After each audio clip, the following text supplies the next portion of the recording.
a huge chat thread. Activists, please answer questions in the chat room. Thank you.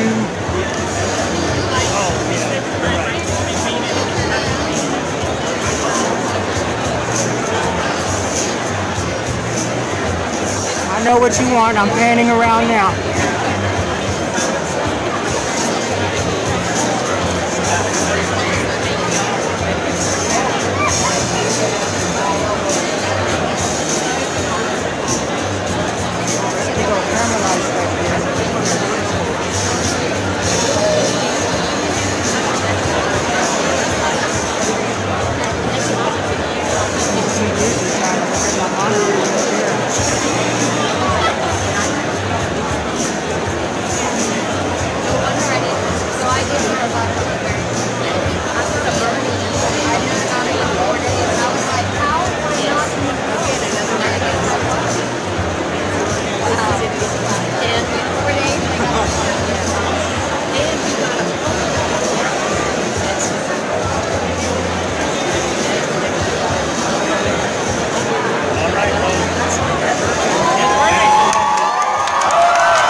conservative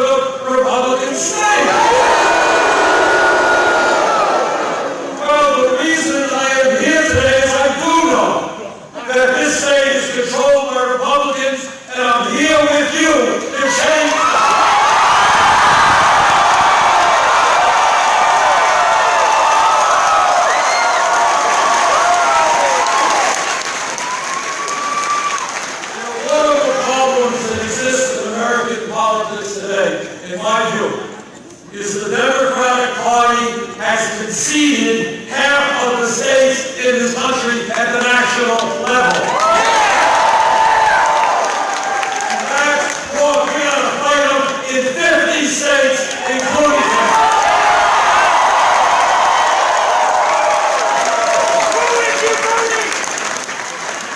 All hail King Bernie! I am here to say that when childhood poverty in Texas is 26%, we've got to take it on.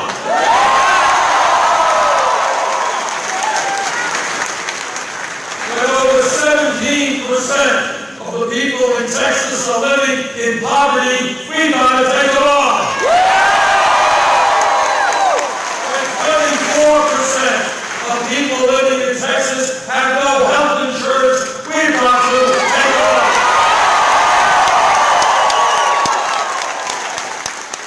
Texas has a $7.25 minimum wage, we are going to take it on.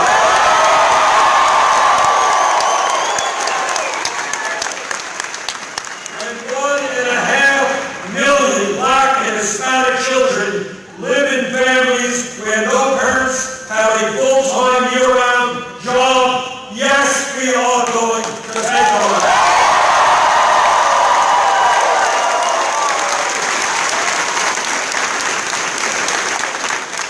Here's my point. If we are serious about changing America, we can't just do it in blue states.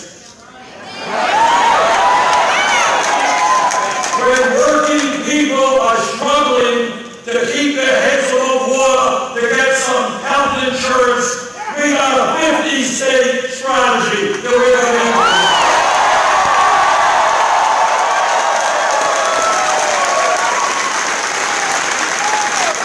And it is my very strong belief that when we stand together, when we do not let Republicans or anyone else divide us by race, or the country that we came from, or our gender, or our sexual orientation, when we stand together,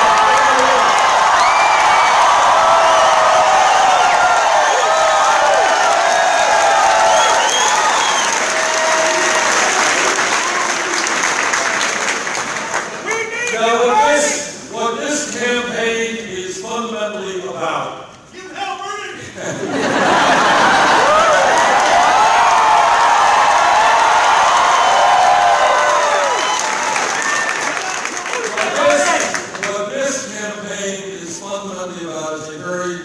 Simple, straightforward principle. And that is, enough is enough.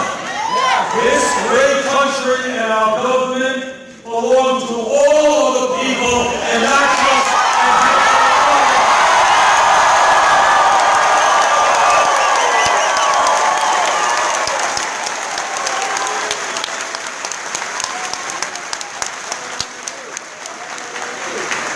today. We live in the wealthiest nation in the history of the world, but nobody knows it because almost all of the wealth is concentrated in the hands of a few. And together, you and I are going to change that.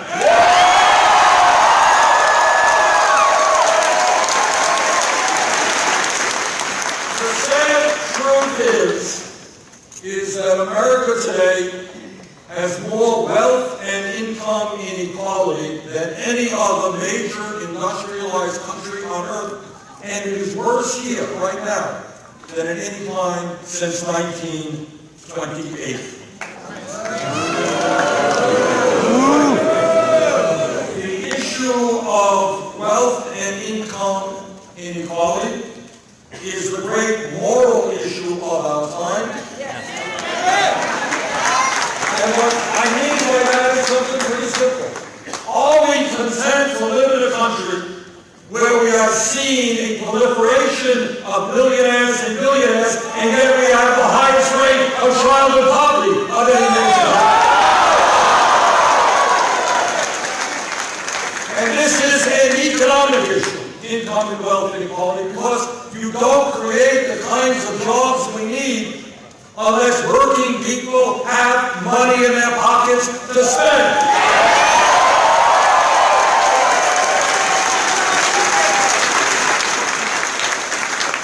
So let me be as clear as I can be. There is something profoundly wrong when the top 1/10 of 1% owns almost as much wealth as the bottom 90%. There is something profoundly wrong when 58% of all new income is going to the top 1%. There is something profoundly wrong when one family, the owners of Walmart, own more wealth than the bottom 130 million Americans. This is a rigged economy. This has got to change.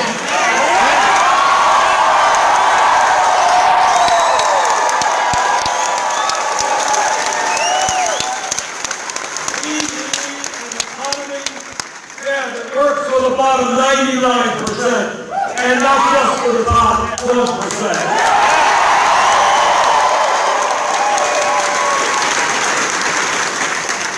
This campaign is sending a loud and Sorry, I'm clear changing message battery.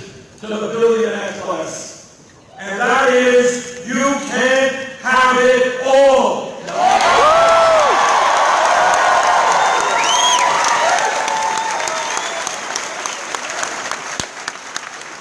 Cannot get huge tax rates when children in America go hungry. You cannot continue to send our jobs to China while millions of Americans are looking for work. You cannot hide your profits in the Cayman Islands and other tax havens. There are so many unmet needs in this country. And what we are saying, and here is the message to the billionaire class, your greed has got to end. Your greed is destroying America, and we are going to end your greed.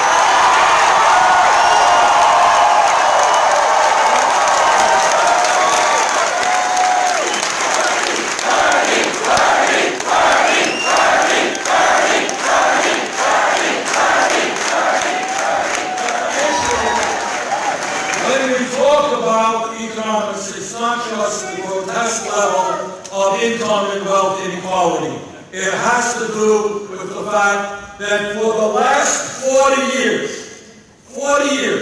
the great middle class of this country, once the envy of the world, has been disappearing. Despite exploding technology and increased worker productivity, median family income today is almost $5,000 less than it was in 1999. In my state of Vermont, and I know it's true here in Texas as well, you have folks who are working not just one job, they're working 2 jobs, they're working 3 jobs, trying to cobble together some income and some health care. That is not what the American economy is supposed to be about.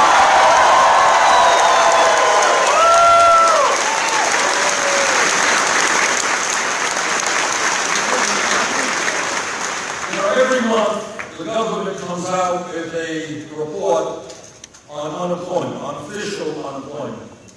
And recently, the national report said that national unemployment was about 5.3%. But there is another government statistic out there that says that if you include those people who have given up looking for work, and the many millions of people who are working part-time when they want to work full-time, real unemployment is about 10.5%. And let me tell you something that we almost never discuss. You know, one of the fun things about running for President of the United States if we can bring issues onto the table that people are not talking about. And let me tell you one of them is. One of them is the tragically high rate of youth unemployment. Almost everybody is talking about this, but here are the facts. Study came out a couple of weeks ago from the Economic Policy Institute, one of the really good think tanks from Washington. This is what they said. They said for kids who have graduated high school, not gone to college, graduated high school, if those kids are between 17 and 20 and they are whites, youth unemployment is 33%. If they are Hispanic, youth unemployment is 36%. If they are African American, youth unemployment is 51%.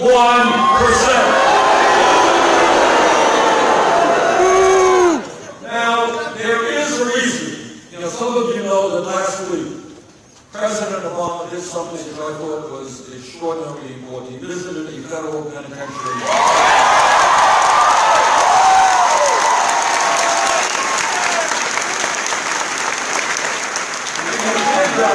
He did that to highlight a couple of very, very important points that we need to put on the table.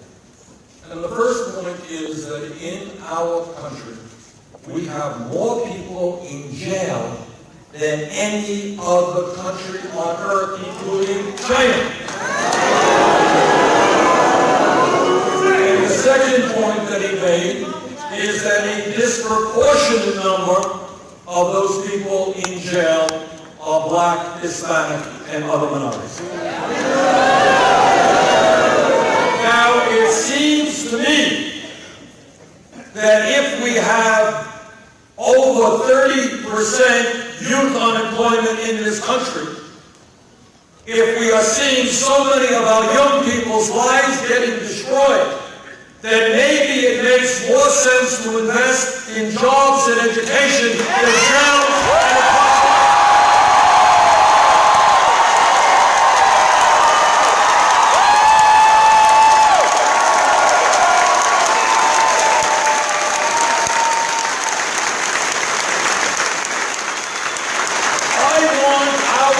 and to be known worldwide, not as the country that has more people in jail than any other, but the best educated country.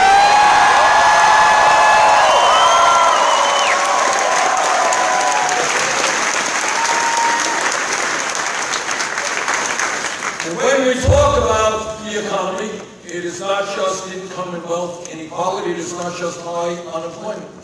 It has everything to do with the fact that millions of working people in this country are working for wages that are far, far too low. Yes,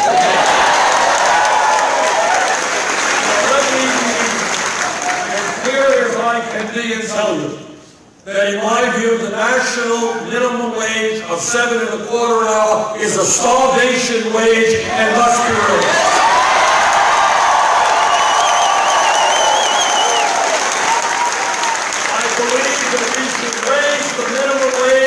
To a living wage, which is $15 an hour.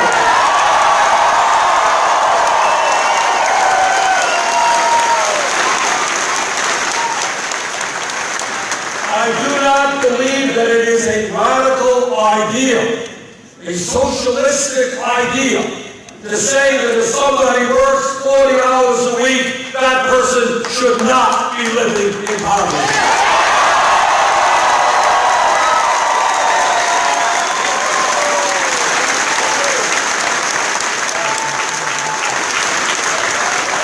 And when we talk about wages, what we also have to talk about, and guys, I need your help on this, ending the unfairness of women making 78 cents an hour.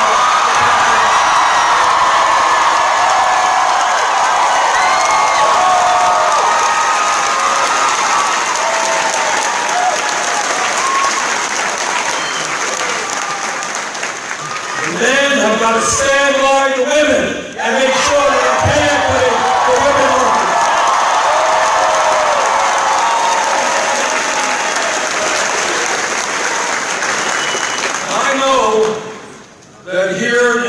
Texas, you hear a whole lot about, quote unquote, family values. Family values, right? Let me say a word or two about Republican family values. Their values are to tell women throughout this country that they do not have the right to control their own bodies. I disagree.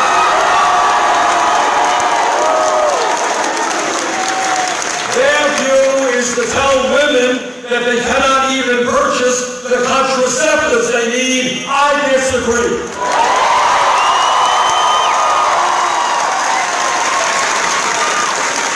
Their view is to tell our gay brothers and sisters that they do not have the right to be married. I disagree.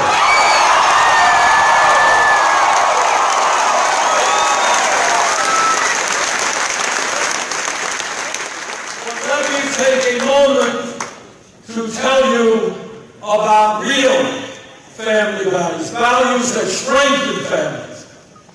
And that is the need for us to end the international embarrassment of being the only major country on earth that does not guarantee family and medical leave for our people.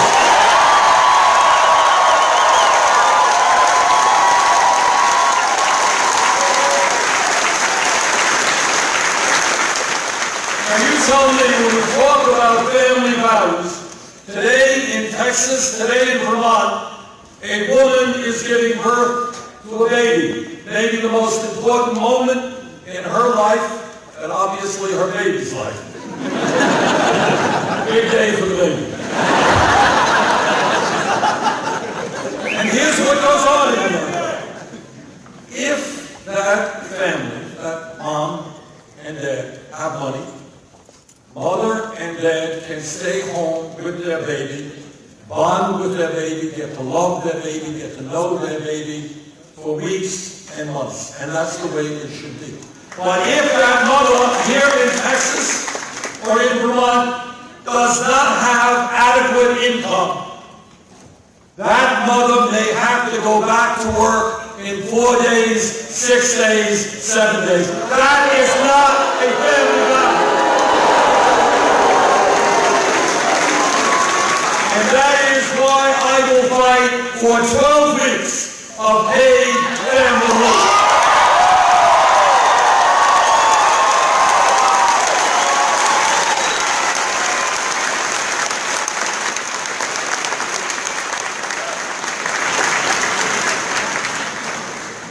A few weeks ago, Jeb Bush said,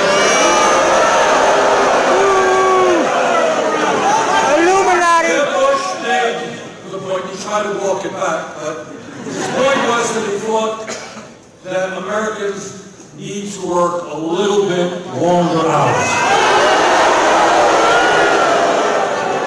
Let me respectfully tell Governor Bush that the American people today, sadly, because of the collapse of the American middle class, are working longer hours than are the people of any other major country on earth.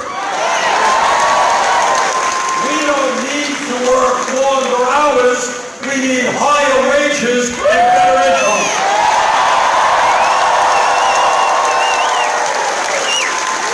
And here's the truth.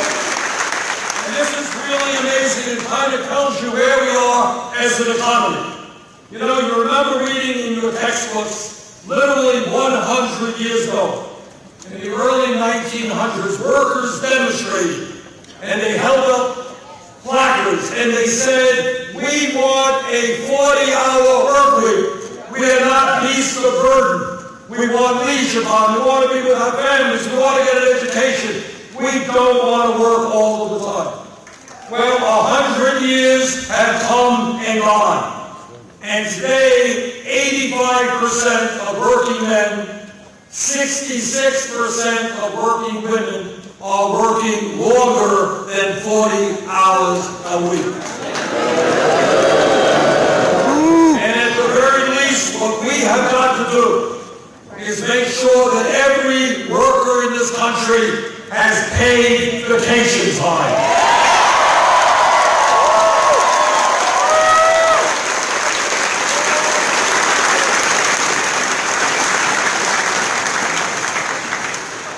When pollsters go out and they ask the American people and they say, well, what is uppermost on your mind? What's worrying you the most? What people always respond with is a four-letter word, J-O-B-S. And they understand that if you are 50 or 60 tomorrow, you can get a pink slip. And somebody will replace you half your age at half the wages. And they understand that many employers are hiring people for 29 hours a week in order to avoid benefits. And they understand that tomorrow they may go to work and their boss will tell them, well, I'm sorry, we're moving to China and we're shutting down your plant. And that is why we need a massive federal jobs program to put our people back to work.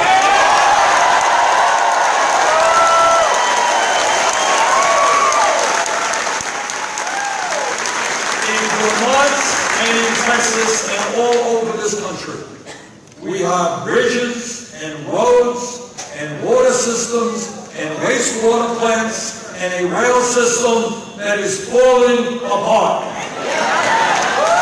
That is why I have introduced legislation and will make it happen if I am president to spend $1 trillion rebuilding our public infrastructure.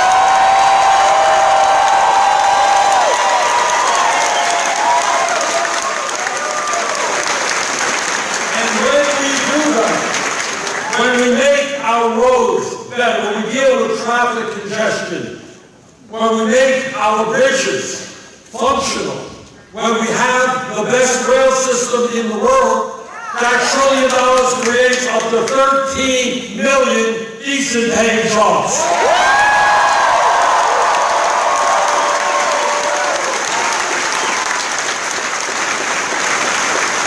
And when we talk about jobs, our goal is not just to create jobs, it is to prevent jobs from being lost. And that is why you are looking at a U.S. Senator who in his congressional career voted against NAFTA, permanent normal trade relations.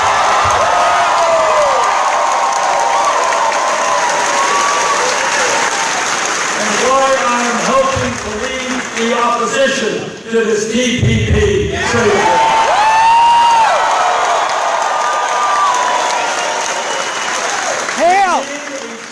Policy, which creates jobs here in America.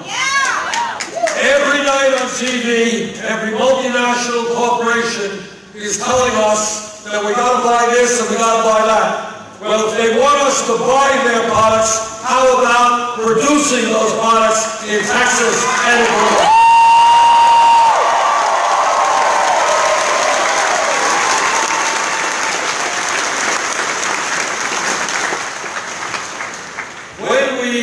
Use words like illegality, greed, recklessness. These are just some of the words we use to describe Wall Street. The crooks, and I use that word advisedly, on Wall Street, because of their greed and recklessness, brought about the worst economic crisis since the Great Depression, and we're still suffering from it. Their greed and illegal behavior resulted in millions of Americans losing their jobs, their homes, and their life savings. And yet today, a number of the largest banks that we bailed out because they were too big to fail are much bigger today than they were when we bailed them out. In my view, we need a banking system which invests in small and medium-sized businesses, create jobs in this country,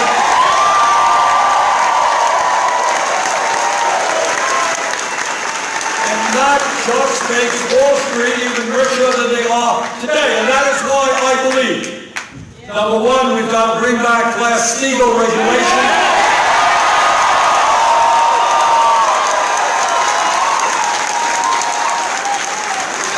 Number two, we have got to break up these banks. If they're too big to fail, they are too big to resist.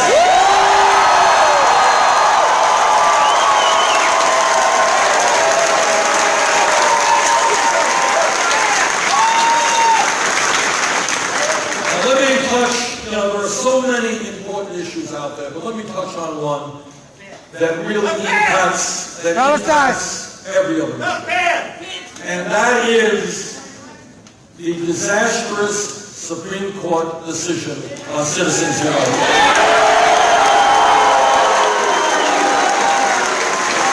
And here's what that is about. Here's what that's about. By a 5-4 vote, by one vote majority, the Supreme Court said to the wealthiest people in this country, they said, okay guys, you already own much of the U.S. economy. Now we're going to give you the opportunity to own the United States government. That's exactly what they said, and that's exactly what is happening right now. You have, and I want you to appreciate where we are at on this and how significant this is. You have one family, the extreme right-wing Koch brothers.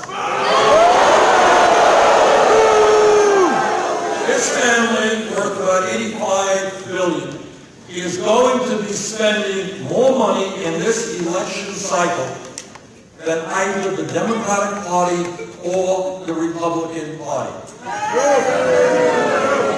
Now, when you have one family, the second wealthiest family in America, spending more money than either major political party, that does not sound like democracy to me. It sounds like oligarchy.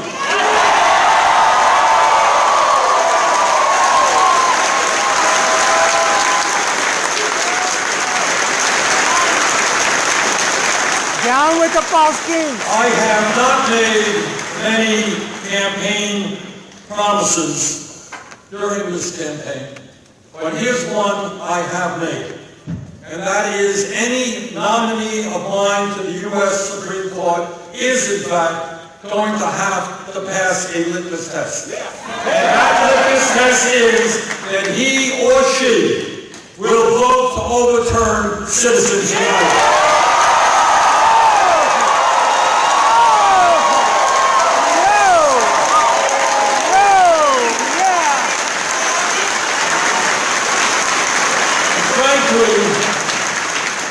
Overturning Citizens United is not enough. It's a start. That's right. It's a start, and I want you to all appreciate this. Right now, for most of the candidates out there, their super PACs will have more money than will the candidates' own funding, which means that in most cases, campaigns will be directly owned by the wealthiest people in this country. So not only do we have to overturn Citizens United, if we want a vibrant democracy where any person, any working person in this country, regardless of his or her political views, if they want to run for office, I want them to be able to run for office without begging money from the wealthy and the powerful. And that is why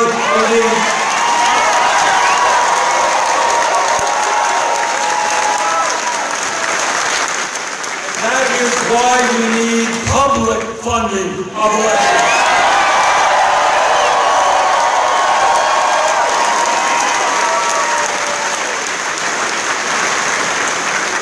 I want our country to be a vibrant democracy where people are discussing and debating issues, where people are running for office, where we have one of the highest voter turnouts in the world, not one of the lowest.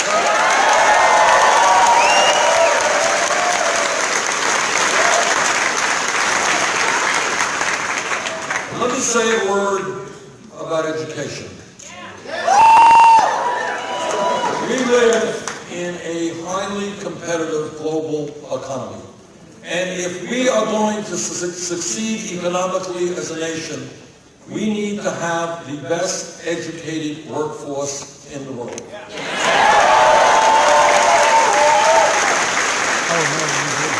What is going on today is almost unimaginable. We have, as we speak right now, hundreds of thousands of bright, hardworking, capable, young men and women who want to get a higher education. They want to go to college, but they can't go to college because their families lack the money. Now that is wrong in two respects. If you have a low-income or a working-class kid who's doing well in school, who wants to make it into the middle class of this country, that young person should have that right to get the education he or she needs.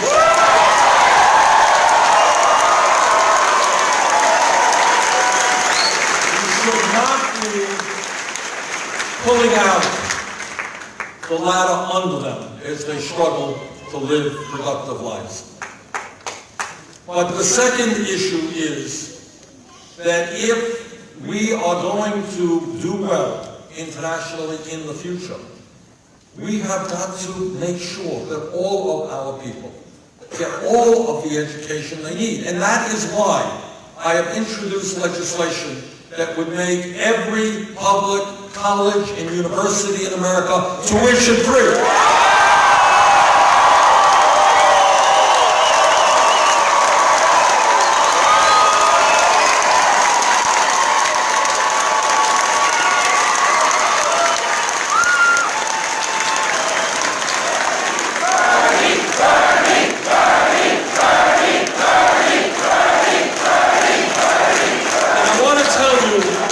Second, why that concept is so important. Do we have any teachers here in the room?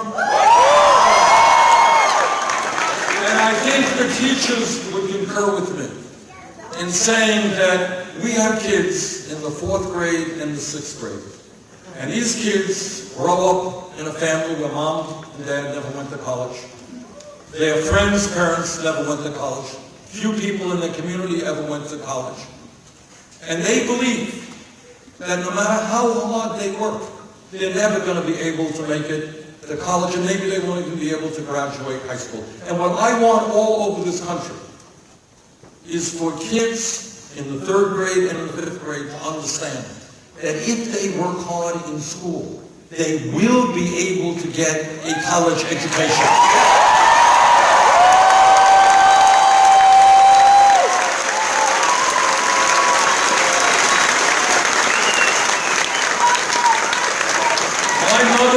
Father never had a college education. Their 2 sons were able to do that. I want every kid in America who has the ability and the energy and the desire to have that right as well.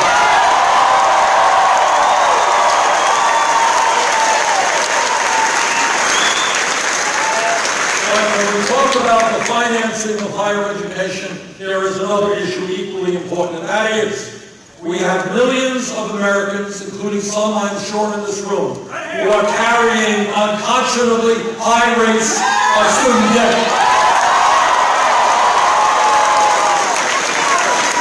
Now what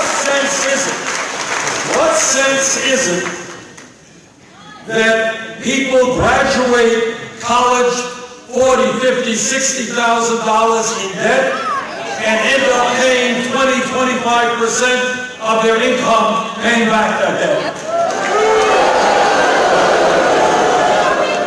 These are people who can't get married and have kids, they can't buy a home, they can't buy a car. I have talked to doctors today whose crime in life was to go to medical school. Another young woman who went to dental school. She got out of dental school $400,000 in debt. That is why my legislation will significantly lower interest rates on student debt.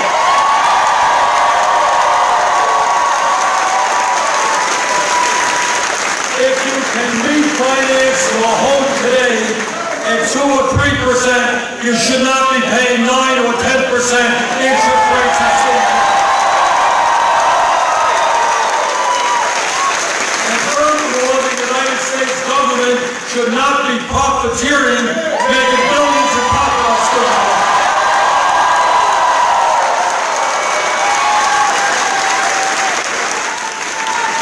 Now, some people say, Bernie, good idea, it's expensive. Isn't that right? What I just described to you will cost us about $70 billion a year. That's a lot of money. And you know how we're going to get that money? We're going to put a tax on Wall Street.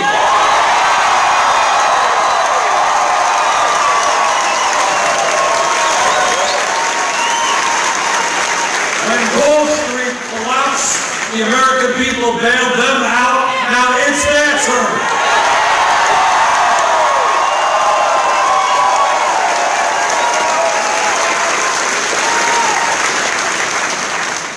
There is another issue out there that it is absolutely imperative that we address, and that is understanding our responsibility as adults and parents. My wife Jane and I have 4 kids and 7 grandchildren. And I believe that we have a moral responsibility to leave this planet in a way that is habitable.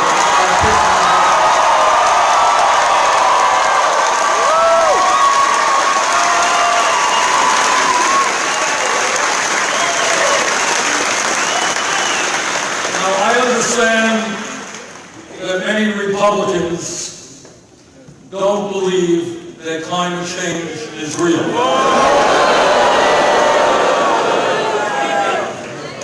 It is.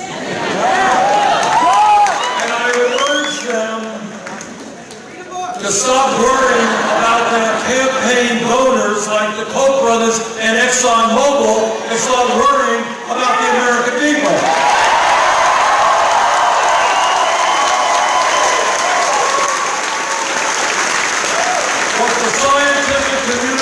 Said is climate change is real, caused by human activity, and is already causing devastating problems in America. Take a look at California and water. Take a look at Pakistan and a heat wave. And what the scientists tell us is that if we do not take a short window of opportunity, this planet Earth could be between 5 degrees and 10 degrees warmer by the end of this century. And what that means is more drought, more floods, more extreme weather disturbances, more rising sea levels, more acidification of the ocean. And what the CIA and the Department of Defense tell us is that when around the world people don't have enough water, when they don't have the kind of land they need to grow their crops, there will be an increased level of international conflict. We have the capabilities, we have the technology to lead the world in transforming our energy system.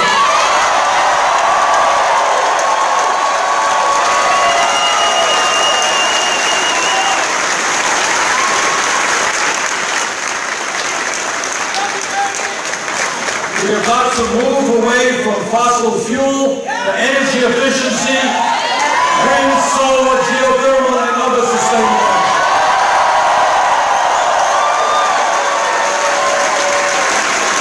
And I do understand, speaking here in Texas, a fossil fuel state, that there are people who are worried about their jobs, and that's a legitimate concern. And any serious climate change legislation has got to be clear that we are going to protect those workers who lose their jobs.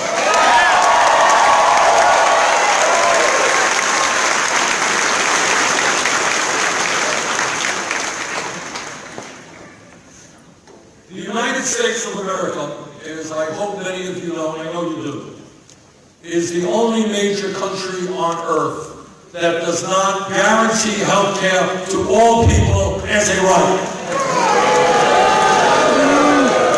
The Affordable Care Act, which I supported, and got some good provisions in, still leaves 35 million people without any health insurance, and more who are underinsured with high deductibles and high co-payments. In my view, the United States of America has got to join the rest of the industrialized world. We need a national health care program.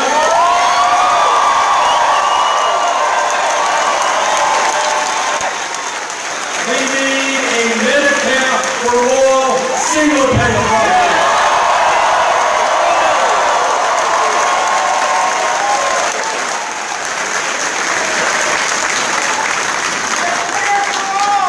Now, I have been involved in politics for more than a few years, and it doesn't bother me when corporate America or the big money interests attack me. I'm used to it. In fact, as Franklin Delano Roosevelt said many, many years ago, I welcome their hatred because we are going to take them.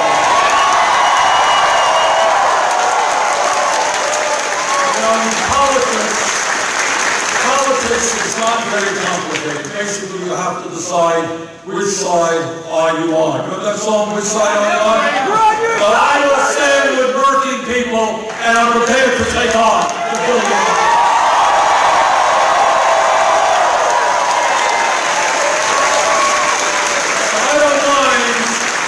I don't mind when the big money interests attack me, but I'll tell you what I do want. And I would hope that every person in this room shares this concern. In Texas, in Vermont, and all over this country, you have working people who are working longer hours for lower wages. You have people who do not have health insurance or have huge deductibles. You have people who cannot afford to send their kids to college or provide decent child care for their kids. And yet, those people are voting Republican, voting against their very own best interests. And we have got to reach out to those. We have got to go beyond our comfort zone. It's It is easy to talk to people who you agree with. It is harder to talk to people who differ with you on this or that issue. But I want you to do me a favor and ask your Republican friends and family members and co-workers, ask them whether they really think that they should be supporting a party which in Washington, I'm the ranking member of the Budget Committee, so I know a little bit about this. That is the leader of the opposition, the Democrats on the Budget Committee. What the Republican budget did is made massive cuts to Medicare. It threw 27 million Americans off of health insurance. At a time when we want to make college more affordable, it cut Pell Grants by $90 billion over a 10-year period. At a time when families in your state and my state are struggling to put food on the table, they made massive cuts in nutrition programs. And to add insult to injury, they gave over $250 billion in tax rates over a 10-year period to the wealthiest 0.2%.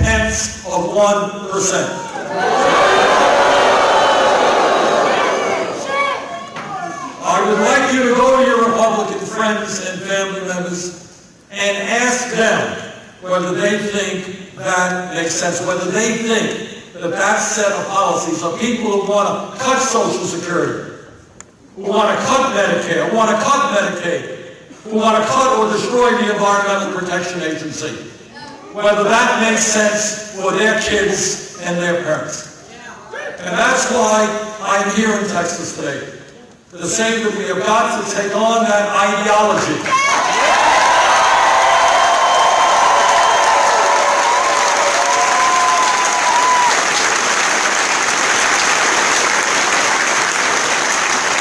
The reason that Republicans win is not complicated. What they have done for decades is trying to divide us up. My guess is you have never seen a 30-second ad on Texas TV which says what the Republicans really believe, and that is, vote for me so I can give tax breaks to billionaires and cut your Social Security.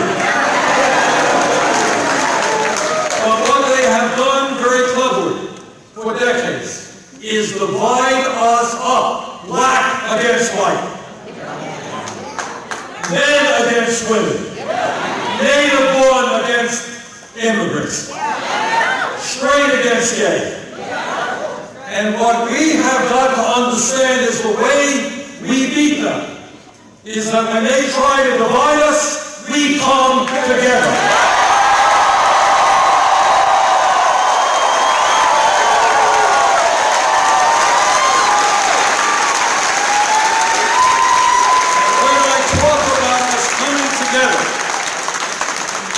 This is among other things what I mean. My dad was born in Poland, came to this country at the age of 17. I am the son of an immigrant, and I know a little bit about immigrants' life. Came to this country at 17, had a nickel in his pocket, couldn't speak a word of English.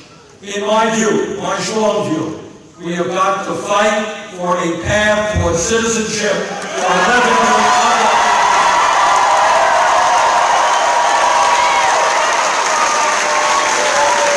We have got to bring families together, not divide them.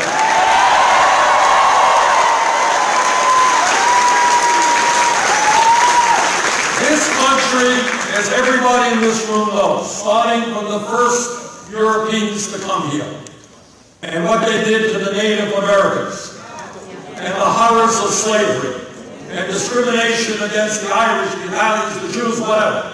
We have a long, long history of racism in this country, and by the way, we should be proud that we have made a lot of progress in overcoming that racism. We should be proud that in 2008, the American people looked at the ideas and the character of a candidate, not the color of his skin.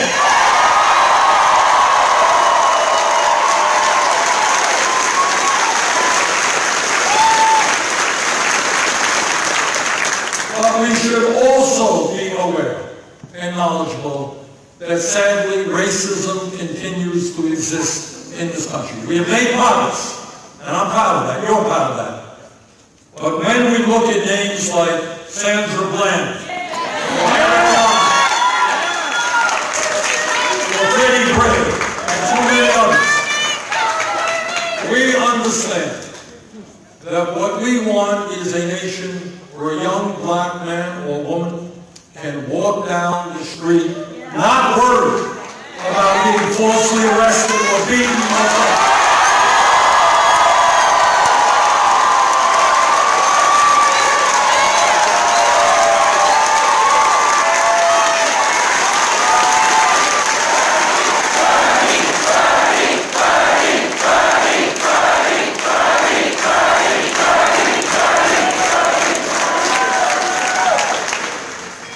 Let me conclude by saying this. This is, as I mentioned earlier, the wealthiest country in the history of the world. And that means that our job is not to think small, but to think big. That means that we should not be debating whether we cut education by 2% or 4%, or throwing this many millions of people off of health care, or that many people off of health care. What that means is we have got to think about the kind of beautiful country that we want us to become. And that is a country where all of our people have jobs at decent wages. A country in which health care is not a privilege, but a right. A country in which when a mom or dad goes to work, they know that their kids, their babies, their little ones, are being taken care of in the highest quality pre-K and child care programs in the world.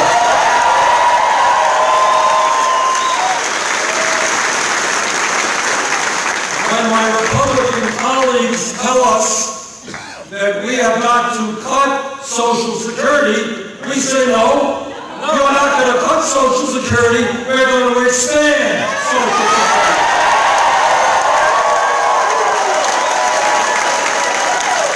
Because we know that millions of seniors cannot survive on $12,000, $13,000, $14,000 a year, and we're going to lift the cap on taxable income.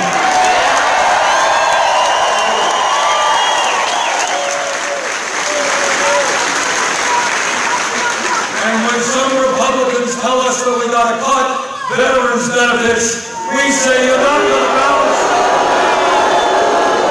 You're not going to balance the budget on the backs of the men and women who put their lives on the line to defend us.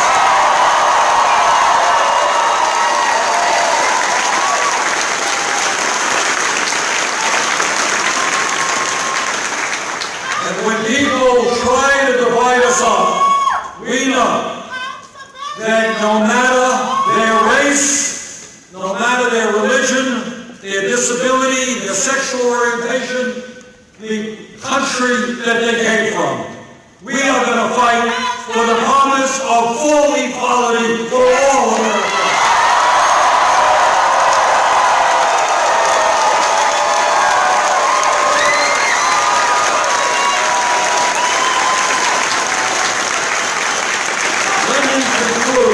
By telling you something that no other presidential candidate will tell you.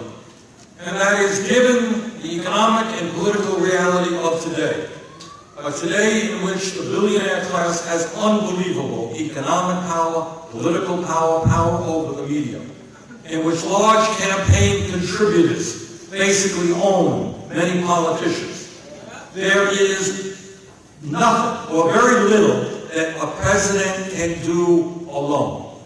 What we need is a political revolution in this country.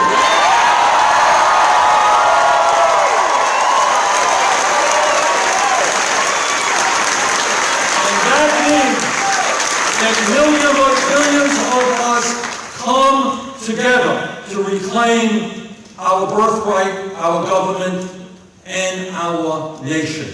I can't do it alone, you can't do it alone. We have got to come together.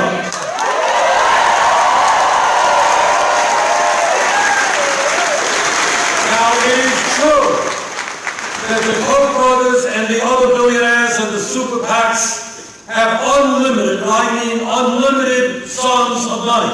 And that's a problem for us. They got a lot of money. But at the end of the day, we have got and we have the people, and the people standing together are more powerful